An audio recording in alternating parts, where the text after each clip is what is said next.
Welcome to GK solution. நீண்ட இடைவெளிக்கு பிறகு உங்களை மறுபடியும் சந்திக்கிறதுல ரொம்ப மகிழ்ச்சி. இப்போ முதலாவது வீடியோவாக இந்த ஃபேஸ் டிடெக்ஷன் ஜீரோ கிராசிங்கை பற்றி நம்ம இந்த வீடியோவில் விரிவாக பார்க்க போகிறோம். இது முன்னாடி பல வீடியோவில் பண்ணியிருக்கோம். பட் இருந்தாலும் இது பல பேருக்கு இன்னுமே குழப்பம் இருக்குது. எங்கே பயன்படுது? சில சர்க்யூட்டில் ஃபேஸ் டிடெக்ஷன் கிடையாது, சில சர்க்யூட்டில் ஜீரோ கிராசிங் கிடையாது. எதற்கு பயன்படுது? ரெண்டுக்கும் என்ன வேறுபாடு, ஒற்றுமை என்ன அப்படிங்கிறத பற்றி தான் பார்க்க போகிறோம். அது மட்டும் இல்லை, சர்க்யூட்டில் எப்படி அமைஞ்சிருக்கு, அது எப்படி வேலை செய்யுதுங்கிறத பற்றி நம்ம விரிவாக இந்த வீடியோவில் பார்க்கலாம். ஸ்கிப் பண்ணாமல் பாருங்கள், ஏன்னா அது முக்கியமான ஒரு விஷயம். இது கிளியராக புரிஞ்சுதுன்னா நிறைய technician washing machine, inverter, AC போன்ற சாதனங்கள் இருக்கக்கூடிய எலக்ட்ரானிக் பொருட்களை, சாதனங்களை நம்ம ரிப்பேர் பண்ணுவதற்கு ரொம்ப ஏதுவாக இருக்கும். ஓகேங்களா? இப்போ ஜீரோ கிராசிங்னா என்னென்னா, நமக்கு நார்மலாக இப்போ நம்ம வீட்டில் இருக்கக்கூடிய பவர் சப்ளை பார்த்தீங்கன்னா ஏசி பவர் சப்ளை தான். ஏசி பவர் சப்ளையில் 50 ஹெர்ட்ஸில் 230 வோல்ட்டில் நமக்கு கொடுக்குறாங்க. அப்போது அதிலிருந்து நமக்கு வரக்கூடிய ஏசி சப்ளைங்கிறது சைன் வேவ் மாதிரி இருக்கும். இதை போல் சைன் வேவ் போல் இருக்கும். இந்த சைன் வேவ் மாதிரி வர்றதுல நீங்கள் பார்த்தீங்கன்னா ஒரு பாதி 50 ஹெர்ட்ஸ், இது ரெண்டும் சேர்த்து ஒரு சைக்கிள், இதை போல் 50 சைக்கிள் ஒரு செகண்டுக்கு நமக்கு மாறிட்டே இருக்கும். இது மாறும்போது பார்த்தீங்கன்னா ஒரு குறிப்பிட்ட பொசிஷனில் இது ஜீரோவை கிராஸ் பண்ணுது. இது பாசிட்டிவ் சைக்கிள்னு சொல்லலாம். பாசிட்டிவ் சைக்கிள்ல இருந்து கீழே வரும்போது பாருங்க ஜீரோ கிராஸ் ஆகுது. அதே மாதிரி நெகட்டிவ் சைக்கிள் வந்துட்டு திருப்பி மேலே வரும்போதும் ஜீரோ கிராஸ் ஆகுது. இப்போ இந்த கிராசிங் பாயிண்ட் நமக்கு கண்டிப்பாக தேவை. என்ன காரணம்ங்கிறது சிறிது நேரத்தில் உங்களுக்கே புரியும். அது எவ்வளோ பெரிய முக்கியத்துவம் அதில் இருக்குங்கிறது தெரியும். அதற்காக தான் இந்த வீடியோவை நம்ம ஸ்பெசிஃபிக்காக பண்ணது. ஃபேஸ் டிடெக்ஷன், ஜீரோ கிராசிங் ரெண்டுமே கிட்டத்தட்ட ஒரே பர்பஸ்க்காக தான் நம்ம பயன்படுத்துகிறோம். ஆனால் அது பயன்படுத்தும் போது சிறிய வேறுபாடுகள் இருக்கிறதுனால இடத்துக்கு தகுந்த மாதிரி நம்ம எதை வேணால் செலக்ட் பண்ணிக்கலாம். புரியுங்களா? ஸோ இப்போ ஃபேஸ் டிடெக்ஷனுங்கிறது என்னென்னா, இதில் பாசிட்டிவ் சைக்கிள் வந்தால் இங்கே பாசிட்டிவ் பல்ஸ் வரும், நெகட்டிவ் சைக்கிள் வந்தால் இங்கே நெகட்டிவ் வராது, கேப் வந்துடும். அப்போ இது ஒரு பல்ஸ் மாதிரி இருக்குது, ஸ்கொயர் பல்ஸ் மாதிரி இருக்குது. இந்த ஸ்கொயர் பல்ஸ் பார்த்தீங்கன்னா இந்த என்ன ஃப்ரீக்வன்சி கொடுக்குறீங்களோ அதே ஃப்ரீக்வன்சியில் கிடச்சிடும்.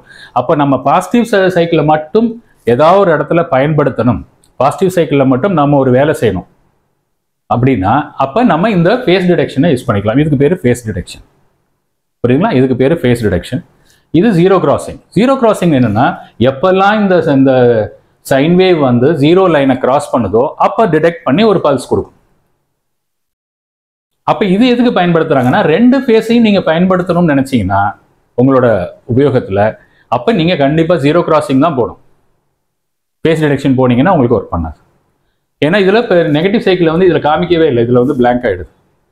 அப்போ நம்ம இடத்துக்கு தகுந்த மாதிரி யூஸ் பண்ணிக்கலாம். அப்போ நீங்கள் கேட்கலாம், அப்போ எங்கே சார் அந்த மாதிரி பாசிட்டிவ் சைக்கிள் மட்டும் பயன்படுத்த போகிறோம்? எங்கே ரெண்டுமே பயன்படுத்துகிறோம். பாசிட்டிவ் சைக்கிள் மட்டும் எங்கே பயன்படுத்துகிறோன்னா, நீங்கள் பிஎஃப்சின்னு சொல்லக்கூடிய செக்ஷன் பார்த்துருப்பீங்க. இன்வெர்டர் ஏசியில், பவர் சப்ளையில், இன்றைக்கி எல்லாத்துலேயுமே பிஎஃப்சி செக்ஷன் கொடுக்குறாங்க. பிஎஃப்சினா வேறு ஒன்றும் இல்லைங்க, அது ஒரு ஸ்டெபிளைசர் மாதிரி தான். உங்களுக்கு கொடுக்கக்கூடிய வோல்டேஜ் டவுன் ஆனாலும், இல்லை நீங்கள் கொடுக்கக்கூடிய லோடு திடீர்னு இன்க்ரீஸ் ஆச்சு, அப்போ உங்களுக்கு லோடு டவுன் ஆகுது, அப்போ வோல்டேஜ் டவுன் ஆகும். அப்போ அந்த வோல்டேஜ் வேரியேஷனை அட்ஜஸ்ட் பண்ணுறதுக்காக ஒரு பிஎஃப் கரெக்ஷன் சர்க்யூட்னு அதில் உள்ளே கொடுத்துருப்பாங்க. அது ஒரு பூஸ்டர் சர்க்யூட் தான், டிசி பூஸ்டர் சர்க்யூட் தான். அந்த பூஸ்டர் சர்க்யூட்டை உள்ளே கொடுத்துருப்பாங்க. தேவைக்கு தகுந்த மாதிரி அந்த பூஸ்டர் சர்க்யூட் வேலை செஞ்சு அந்த வோல்டேஜை ஸ்டெபிளைஸ் பண்ணி கொடுக்கும். அதனால ஸ்டெபிளைசரோட வேலையை தான் அந்த பிஎஃப்சி செக்ஷன் செய்யுது. நமக்கு எப்பொழுதுமே நிலையான ஒரு டிசி வோல்ட் கிடைக்கிறதுனால நம்மளோட கம்ப்ரெசரோ அல்லது வாஷிங் மிஷினோட மோட்டரோ ஒரே மாதிரி ஓடும். ஓகேங்க. இப்போ நம்ம அந்த பிஎஃப்சி செக்ஷனில் நம்ம வேலை செய்வதற்காக பாசிட்டிவ் சைக்கிளில் மட்டும்தான் நமக்கு தேவைப்படும் பூஸ்டர் சர்க்யூட்டில்.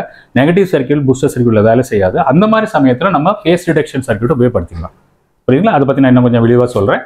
அதே மாதிரி இந்த ஜீரோ கிராசிங் எப்போ வேலை தேவைப்படும்னா, இப்போ நீங்கள் சில மோட்டர்ஸ் பார்த்துருக்கீங்க, ஏசி மோட்டர், இண்டக்ஷன் மோட்டர் கொடுத்துருப்பாங்க. இப்போ ஃபேன் மோட்டர் இருக்குது, ப்ளோயர் மோட்டர் வருது ஏசியை பொறுத்தளவில்.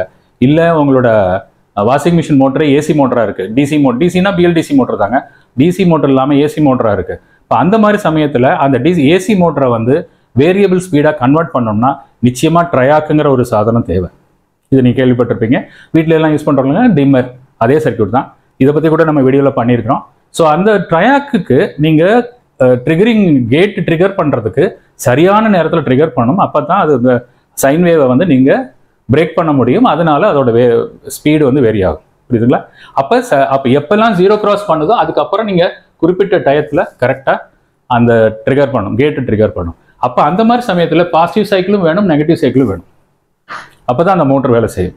பாசிட்டிவ் சைக்கிள் மட்டும் கொடுத்தீங்கன்னா உங்களுக்கு வைப்ரேஷன் இருக்கும், சவுண்டு வரும். அதனால அந்த மாதிரி சமயங்களில் நமக்கு ரெண்டுமே உபயோகப்படுத்துறதுனால அப்போ ஜீரோ கிராசிங் சர்க்யூட் பயன்படுத்திக்குவாங்க.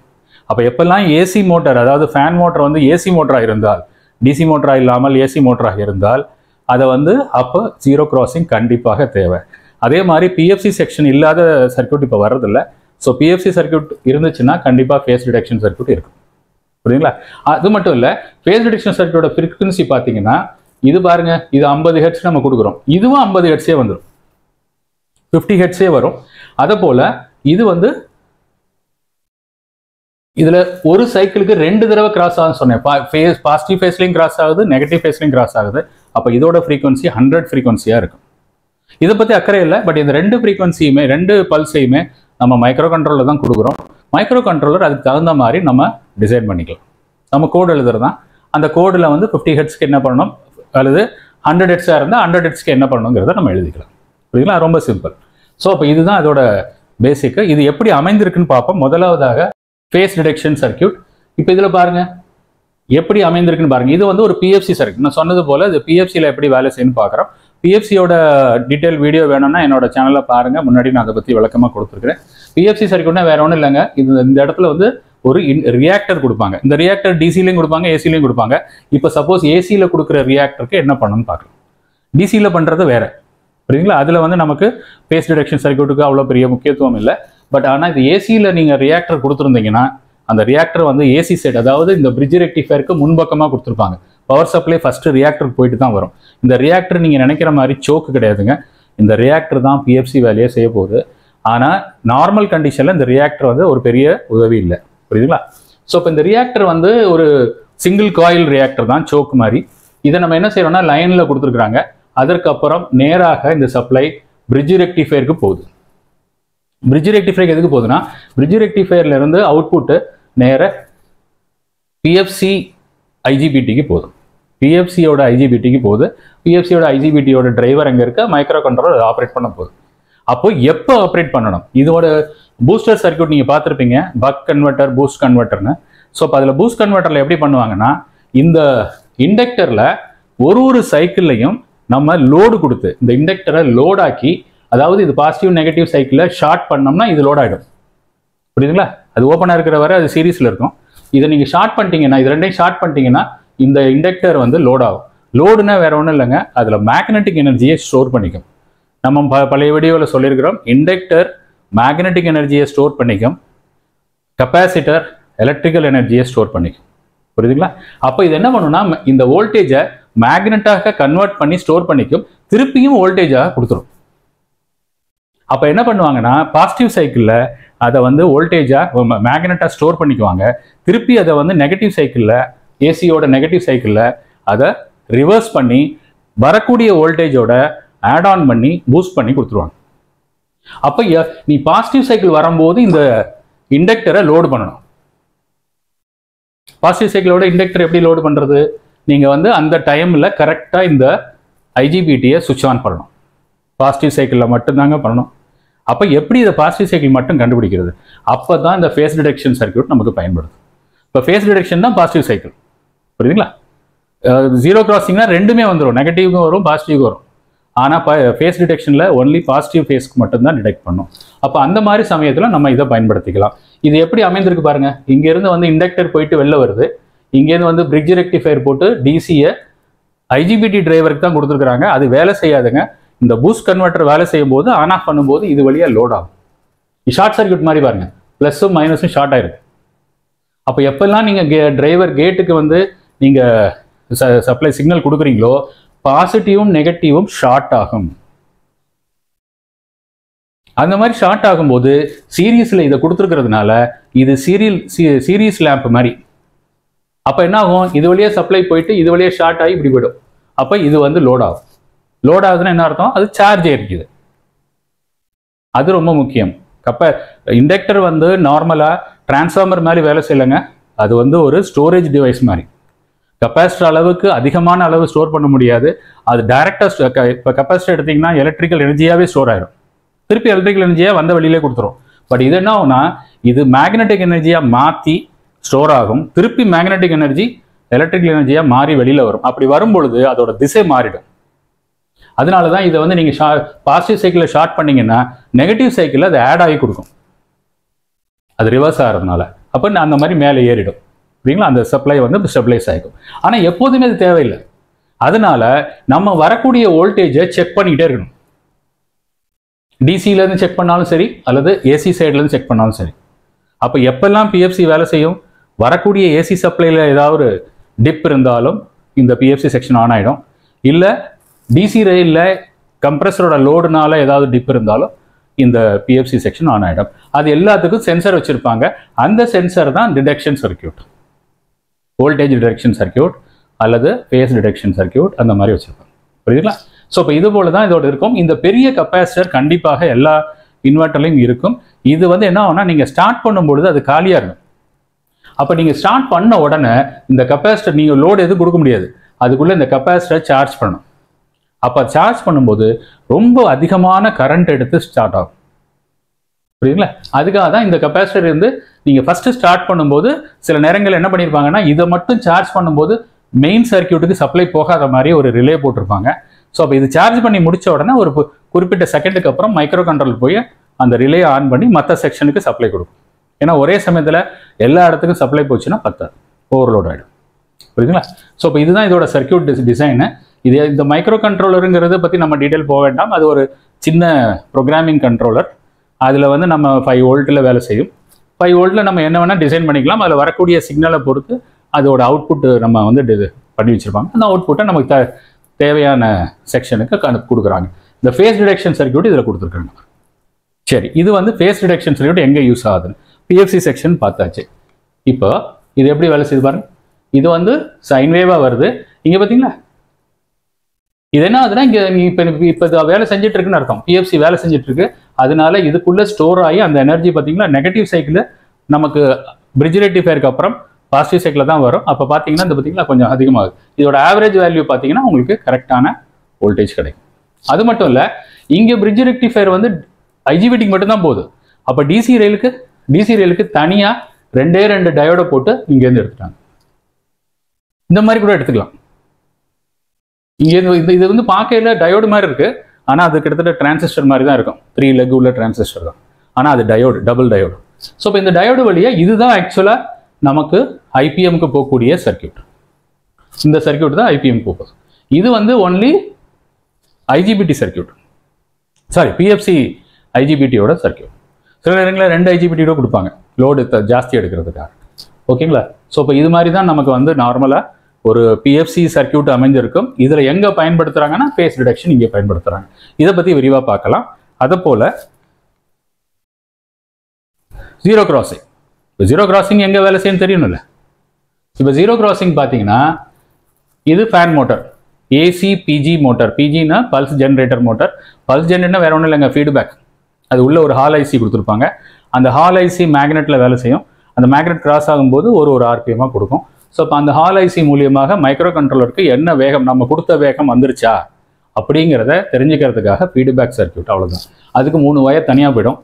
அதே மாதிரி அது லோ வோல்டேஜில் இருக்கும், 18 வோல்ட் அல்லது 5 வோல்ட் அந்த மாதிரி இருக்கும். அது எல்லாமே செப்பரேட் செக்ஷன் ஃபீட்பேக். இப்போ நமக்கு இதுக்குள்ளே போகக்கூடிய செக்ஷன் நார்மல் இண்டக்ஷன் மோட்டர் மாதிரி தான். அதில் வந்து ரன்னிங் காயில், ஸ்டார்டிங் காயில் 2 இருக்கும். இப்போ எப்படி ஃபேன் எல்லாம் வேலை செய்யுது அதே போல தான். ரன்னிங் காயில டைரெக்டாக கொடுத்துருவாங்க, ஸ்டார்டிங் காயிலுக்கு ஒரு கெப்பாசிட்டர் மூலியமாக கொடுப்பாங்க. சரிங்களா? அதே மாதிரி இந்த பாருங்க கெப்பாசிட்டர் வழியாக கொடுத்துருக்காங்க. இதில் என்ன பண்ணியிருக்காங்கன்னா, நியூட்ரலில் வந்து மோட்டருக்கு சப்ளையாக கொடுத்துட்டாங்க, நியூட்ரலில் வந்து சப்ளையாக கொடுத்துட்டாங்க. லைனை வந்து ரிவர்ஸ் டைரக்ஷனில் கொடுத்துருக்காங்க. லைனை தான் கண்ட்ரோல், ரிவர்ஸ் லைனை தான் கண்ட்ரோல் பண்ணுறாங்க. புரியுதுங்களா? இன்லெட் லைனை கண்ட்ரோல் பண்ணல, ரிட்டர்ன் லைனை தான் நம்ம ட்ரையாக் வச்சு கண்ட்ரோல் பண்ணுறாங்க. ட்ரையாக் எங்கே வேணால் போடலாம், இன்லெட்லேயும் போடலாம், ரிட்டர்ன்லையும் போடலாம். அவங்க ரிட்டர்னில் போட்டிருக்காங்க. புரியுதுங்களா? ஸோ இப்போ இதில் 3 கனெக்ஷன் இருக்குது. ஆர்எஸ்சின்னு போட்டிருப்பாங்க நம்பர்ஸு. ஆறுங்கிறது ரன்னிங் வைண்டிங், டைரெக்டாக சப்ளை போயிடுது. இன்னொன்று ஸ்டார்டிங் வைண்டிங் ஒரு கெப்பாசிட்டர் வழியாக போகுது. அதை கரண்ட் ஃபேஸை ஷிஃப்ட் பண்ணி கொடுக்கறதுக்காக. இண்டக்ஷன் மோட்டரை நம்ம அதை பார்த்துருக்கோம். கெப்பாசிட்டர் இல்லாமல் ஒரு சிங்கிள் ஃபேஸ் மோட்டர் ஓட்ட முடியாது. 3 ஃபேஸ் மோட்டர் கெப்பாசிட்டர் தேவையில்லை. ஓகேங்க. இப்போ காமன் லைன் இருக்குல்ல, அதுதான் ஆக்சுவலாக நியூட்ரலாக நம்ம வீட்டில் பயன்படுத்துவோம். பட் இங்கே வந்து லைனை பயன்படுத்துகிறாங்க. அந்த லைன் கரண்ட் பார்த்தீங்கன்னா இந்த ட்ரையாக் வழியாக போகுது. ட்ரையாக்குங்கிறது நம்ம வீட்டில் யூஸ் பண்ணக்கூடிய டிம்மர் சர்க்கியூட் அதே தான். ஆனால் அதை ட்ரிகர் பண்ணுறதுக்கு அங்கே நம்ம வந்து ரொம்ப சிம்பிளாக ஒரு சின்ன கெப்பாசிட்டர் வச்சு கொடுத்துருவாங்க. பட் இங்கே மைக்ரோ கண்ட்ரோலர் வச்சு ட்ரிகர் பண்ணுறாங்க. மைக்ரோ கண்ட்ரோலருக்கு அப்போ எப்பெல்லாம் ஜீரோ கிராஸ் ஆகுதுங்கிறது தெரியணும். அப்போ தான் அந்த ஜீரோ கிராஸ் வர இடத்துல கரெக்டாக ட்ரிகர் பண்ணும். அதற்காகத்தான் ஜீரோ கிராஸ் சர்க்கியூட்டு இங்கே நம்ம லைனில் கொடுத்துருக்கோம். ஸோ இப்போ இந்த செக்ஷன் வந்து எப்பெல்லாம் ஜீரோ கிராஸ் ஆகுதோ அது 100 ஃப்ரீக்வன்சியில் கொடுத்துரும். அந்த இது வந்து மைக்ரோ கண்ட்ரோலர் அதை தெரிஞ்சுக்கிட்டு அந்த கரெக்டான டயத்தில் இது பல்ஸ் கொடுத்த உடனே இங்கே ட்ரையாக்குக்கு ட்ரிகர் பண்ணுறோம். நமக்கு என்ன வேகம்ங்கிறத நம்ம டிசைட் பண்ணிக்கலாம். அதுவே டிசைட் பண்ணிக்கும் எவ்வளோ வேகம். ஸ்டார்டிங்கில் வந்து ஸ்லோவாக இருக்கும். சூடு ஆக ஆக டெம்பரேச்சர் சென்சாரை வச்சு அந்த ஃபேன் மோட்டர் வந்து வேகமாகும். இண்டோராக இருந்தால் நம்மளே கூட ஃபேனு ஸ்டெப் பை ஸ்டெப்பாக ரிமோட்டில் சேஞ்ச் பண்ணுறோம்ல, அப்போல்லாம் இந்த மாதிரி பயன்படும். புரியுதுங்களா? ஸோ அப்போல்லாம் நீங்கள் கொடுக்கும்போது நம்ம சிக்னல் வந்து கமாண்ட் வந்து மைக்ரோ கண்ட்ரோலர் போகும். மைக்ரோ கண்ட்ரோலர் அதுக்கு தகுந்த மாதிரி கேட்டை வந்து ட்ரிகர் பண்ணும். இதுதான் இப்போ இந்த ட்ரையாக்கை பயன்படுத்துறதுக்காகத்தான் ஜீரோ கிராசிங் தேவைப்படுது. டிம்மரில் வந்து நமக்கு அவ்வளோ பெரிய முக்கியத்துவம் இல்லை, அதுலேருந்து டேரெக்டாக எடுத்திருப்பாங்க. பட் இங்கே வந்து மைக்ரோ கண்ட்ரோலர் கண்ட்ரோல் பண்ணுறதுனால கண்டிப்பாக ஜீரோ கிராசிங் மைக்ரோ கண்ட்ரோலருக்கு தெரியணும். அதற்காக எங்கேருந்து சர்க்கியூட் எடுத்திருக்காங்க பார்க்க. இது எப்படி வேலை செய்யணும்னு பார்ப்போம். இந்த சர்க்கியூட் எப்படி அமைஞ்சிருக்குங்கிறத அடுத்த ஸ்லைடில் பார்க்கலாம். இதில் பாருங்க, இங்கே வந்து ட்ரையாக் கப்ளர் கொடுத்துருக்காங்க. ஏன்னா இந்த ட்ரையாக் வந்து ஹை வோல்டேஜில் வேலை செய்யுது. அதனால நார்மல் ஆப்டோ கப்ளர் யூஸ் பண்ண முடியாது. அதனால ட்ரையாக் ஆப்டோ கப்ளர் யூஸ் பண்ணுறோம். ஆப்டோ கப்ளர் பல வகை இருக்குது.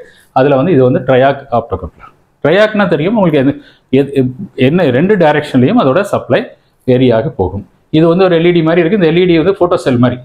இந்த எல்இடி ப்ளோ ஆச்சுன்னா இந்த சர்க்கியூட் வந்து ஆன் ஆகும். புரியுதுங்களா? அப்போ எப்பெல்லாம் ஆன் ஆகணுங்கிறது மைக்ரோ கண்ட்ரோலர் டிசைட் பண்ணும். இது எப்படி ஆன் ஆகுது பாருங்க. இந்த 5 வோல்டேஜை வந்து இந்த எல்இடி வழியாக கொடுத்து இங்கே ஒரு என்பிஎன் டிரான்சிஸ்டர்லேயே கிரவுண்ட் பண்ணியிருக்காங்க. இப்போ இந்த என்பிஎன் டிரான்சிஸ்டரோட பேஸில் எப்பெல்லாம் சப்ளை வருதோ அப்பெல்லாம் இந்த டிரான்சிஸ்டர் கண்டக்ட் பண்ணும். கண்டக்ட் பண்ணும்பொழுது இந்த கண்டக்ஷன் வழியாக இதுக்கு இங்கே பாசிட்டிவ் சப்ளை, இங்கே நெகட்டிவ் சப்ளை வந்து இந்த லைட் க்ளோ ஆகும். இது க்ளோ ஆச்சுன்னா ட்ரையாக், இந்த உள்ளே இருக்கிற ஆப்டோ கப்ளர் உள்ளே இருக்க ட்ரையாக் ஆன் ஆகும். இது ஆன் ஆச்சுன்னா இது போய் கேட் ஆன் பண்ணி விட்ரும். கேட் ஆன் ஆச்சுன்னா இந்த சப்ளை இங்கே போயிடும், காமன் போயிடும். அப்போ அதோட வேகத்தை, ஏசி மோட்டரை ஸ்பீடை வேரி பண்ணுவதற்கு இது ரொம்ப பயன்பாடாக இருக்குது. புரியுதுங்களா? ஸோ இப்போ இதுதான் வந்து ஜீரோ கிராசிங் பயன்படுத்தக்கூடிய இடம். எப்படி பயன்படுது பார்த்தீங்களா? இங்கே ஏசி சைக்கிள் வருது. இங்கே பார்த்தீங்கன்னா ட்ரையாக் கட் பண்ணி ரிமைனிங் வருது பாருங்க. மைக்ரோ கண்ட்ரோலர் இந்த ஜீரோ பவரை கட் பண்ணுது, திருப்பி நெகட்டிவ் சைக்கிளையும் கட் பண்ணுது. அதுக்காகத்தான் 2 ஃபேஸுமே நம்ம கட் பண்ணோம். அப்போ தான் அந்த மோட்டர் கரெக்டாக ஓடும். ஒரு ஃபேஸில் மட்டும் கட் பண்ணால் ஓடாது. புரியுதுங்களா? ஸோ இப்போ 2 ஃபேஸையும் கட் பண்ணதுக்காக ஓடுது. இப்போ இதில் பல்ஸ் பார்த்தீங்கன்னா ஜீரோ கிராசிங் பல்ஸ் 100 ஹெர்ட்ஸில் வரும். அப்போ எப்பெல்லாம் பல்ஸ் வருதோ அப்பெல்லாம் இங்கே கட் பண்ணிவிடும். இப்போ உங்களுக்கு புரிஞ்சிருக்கும். அது வந்து இந்த மாதிரி ஒரு மோட்டர் 1000 RPM மோட்டர் நீங்கள் ஸ்பீடு வேரி பண்ணணும்னா இந்த ட்ரையாக்கை வச்சு தான் வேரி பண்ண முடியும். ட்ரையாக்குக்கு ஜீரோ கிராசிங் தெரிஞ்சால் தான் கரெக்டான டைமில் நம்ம கேட்டுக்கு ட்ரிகர் சிக்னல் கொடுக்கலாம். அதற்காகத்தான் ஜீரோ கிராசிங் சென்சிங் சர்க்கியூட் தேவைப்படுது. புரியுதுங்களா? சரி, இப்போ நம்ம வந்து எப்படி அமைந்திருக்குங்கிறத பார்க்கலாம். இதில் பாருங்க ஒரு சர்க்கியூட். இது என்ன சர்க்கியூட்டுங்கிற நான் சொல்கிறேன். இதில் 2மே இருக்குது. ஜீரோ கிராசிங் இருக்குது, ஃபேஸ் டிடெக்ஷனும் இருக்குது. உங்கள் கம்பேரிசனுக்காக போட்டிருக்கேன். ஒரே சர்க்கியூட்ல 2 இருக்காது. பட் உங்களுக்கு புரியறதுக்காக எப்படி எடுக்கிறாங்க, 2க்கும் என்ன வேறுபாடுங்கிறதுக்காக போட்டிருக்கோம். இப்போ பாருங்க, இந்த இடத்துல சிக்னல் எடுத்தா ஏசி சிக்னல் கிடைக்கும், பாசிட்டிவும் கிடைக்கும், நெகட்டிவும் கிடைக்கும். அதை டைரெக்டாக கொண்டு வந்து ஆப்டோ கப்ளரோட எல்இடி செக்ஷனில் கொடுத்துட்டாங்க. 1 and 2 எல்இடி செக்ஷனில் கொடுத்துட்டாங்க. அப்போ எப்பெல்லாம் வந்து பாசிட்டிவ் சைக்கிள் வருதோ அப்போ மட்டும்தான் இந்த எல்இடி எரியும். ஏன்னா எல்இடிங்கிறது ஒரு யூனிடைரக்ஷனல், 1 டைரக்ஷனல் காம்பனண்ட். 2 பக்கம் சிக்னல் வந்து போகாது. அப்போது இந்த சைக்கிளில் எப்பெல்லாம் பாசிட்டிவ் சைக்கிள் வருதோ அப்பெல்லாம் இந்த எல்இடி ஆன் ஆகும். நெகட்டிவ் சைக்கிள் வருமா ஆன் ஆகாது. அப்படின்னா பாசிட்டிவ் சைக்கிள் மட்டும்தான் இங்கேருந்து சிக்னல் ஆப்டோ கப்ளர்லேருந்து பாஸ் ஆகும். பாஸ் ஆகிற சிக்னல் எகைன் இங்கே ஒரு என்பிஎன் டிரான்சிஸ்டர் போட்டிருக்காங்க. பேஸை வந்து புல்லப் பண்ணி வச்சிருக்கிறாங்க. அப்போ எப்பெல்லாம் இங்கே பாஸ் ஆகுதோ இந்த புல்லப் பண்ணியிருக்கிற வோல்டேஜ், இப்போ நார்மலாக இது வந்து ஆஃப்ல இருக்குன்னா இந்த பேஸுக்கு வந்து 5 வோல்ட் கிடச்சிட்டு இருக்கும். புரியுதுங்களா? 5 வோல்ட் கிடைச்சா என்ன ஆகும்?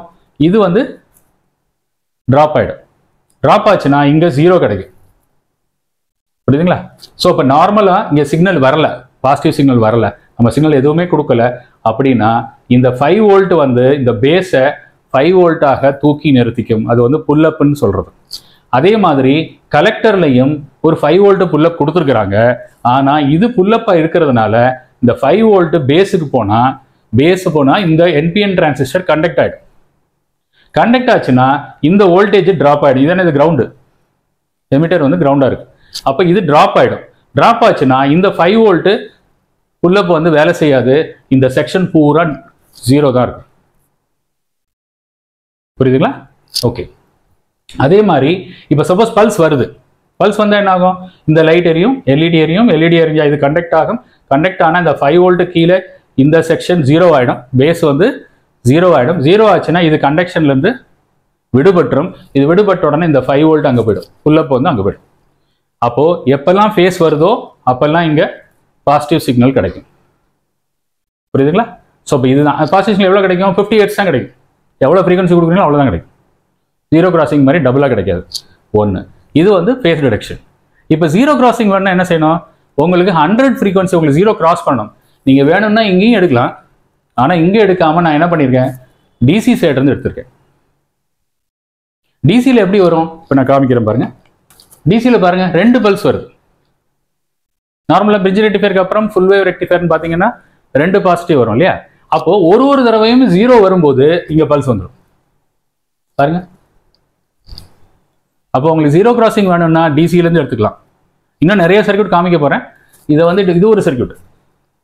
டிசி ரயிலிருந்து சிக்னல் எடுத்து 0 கிராசிங் கண்டுபிடிக்கிறாங்க.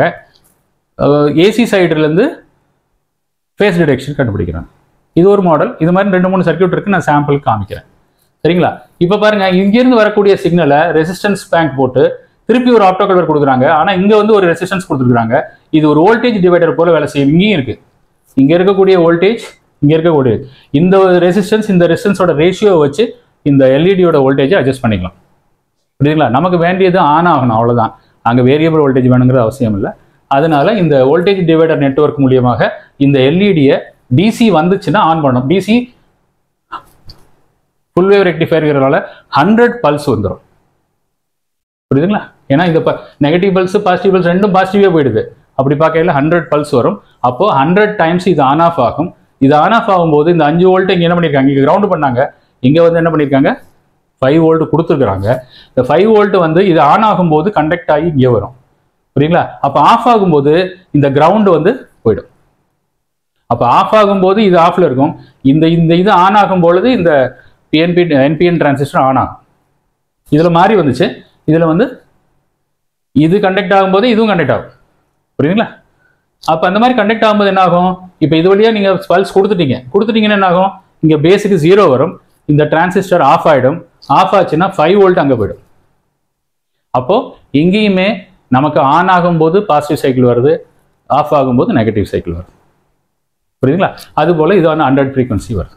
அப்போ உங்களுக்கு 0 கிராசிங் வேணும்னா இப்படி அமைச்சிக்கலாம். இல்லை நீங்கள் ஃபேஸ் டிடெக்ஷன் வேணும்னா இப்படி அமைச்சிக்கலாம். இதுதான் பெஸ்ட் கம்பேரிஷன். ரொம்ப ஈஸியாக எளிமையாக புரியறதுக்காக 2 சர்க்யூட்டையும் ஒரே சர்க்யூட்டில் ஒரே ஸ்லைடில் காமிச்சிருக்கேன். இது எளிதாக புரியும். ஏன்னா இதுலேருந்து சின்ன சின்ன மாறுபாடுகள் இருக்கலாம் உங்களோட ஒரிஜினல் சர்க்யூட்டில். நீங்கள் பார்த்துக்குங்க. சரிங்க, இப்போ இது புரியும்னு நினைக்கிறேன். இப்போ நம்ம இன்னும் டிஃப்ரெண்ட் சர்க்யூட்ஸ் பார்க்கலாம். இந்த சர்க்யூட் என்ன பண்ணியிருக்காங்க பாருங்க. ரெண்டுமே ஃபேஸ்லேருந்தே 2 லைன் எடுத்துருக்குறாங்க.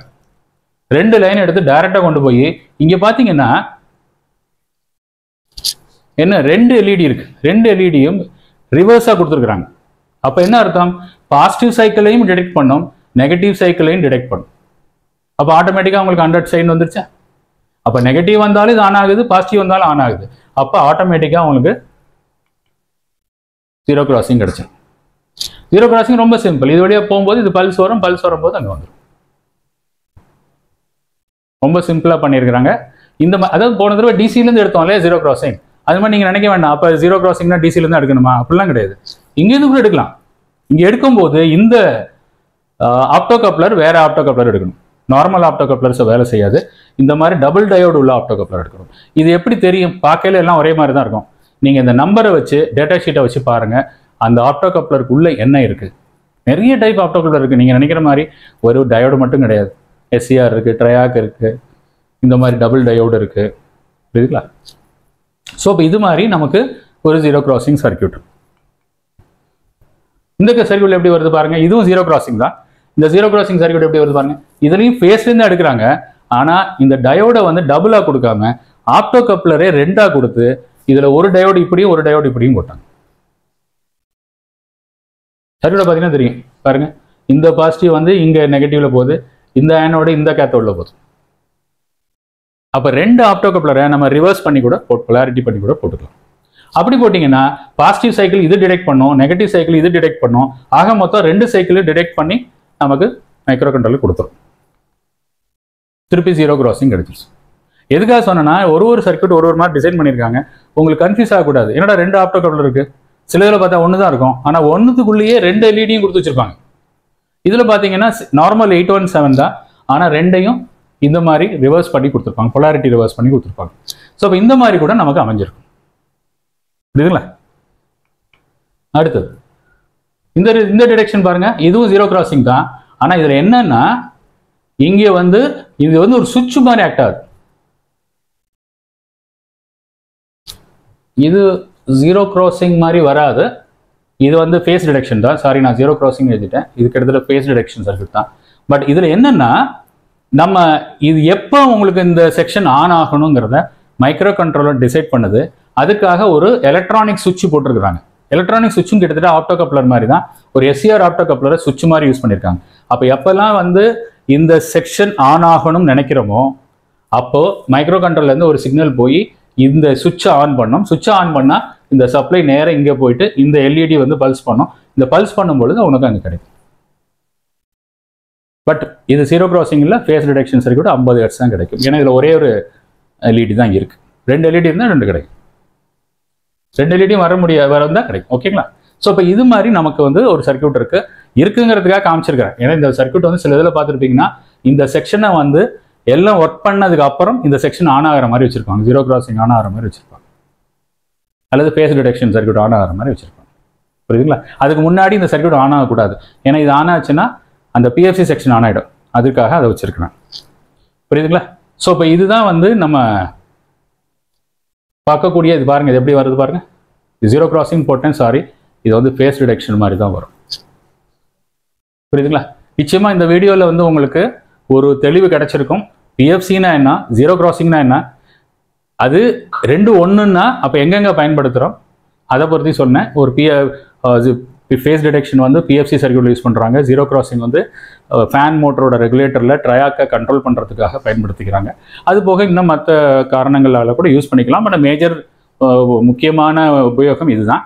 அதனால நிச்சயமாக இந்த வீடியோவில் ஒரு தெளிவு கிடைச்சிருக்கும். உங்களுக்கு ஒரு புதிய தகவல்கள் உங்களுக்கு கிடைச்சிருக்கும்னு நம்புகிறேன். கமெண்ட்டில் கொடுங்க உங்களுக்கு எந்த அளவு வருது. அது மட்டும் இல்லை, இதுக்கு முன்னாடி கேட்ட நேயர்கள் விருப்பப்பட்ட வீடியோக்களும் இன்னும் தொடர்ச்சியாக நம்ம வருவோம். இன்னும் 2-3 முக்கியமான வீடியோ இருக்குது. அடுத்ததாக வர வீடியோவும் இன்வெர்ட்டர் ஏசியை பொறுத்து தான். கண்டினியூஸாக மானிட்டர் பண்ணுங்கள். இன்னொரு நல்லதொரு வீடியோவில் மறுபடியும் சந்திக்கிறேன் நண்பர்களே. தேங்க்ஸ் ஃபார் வாட்சிங்.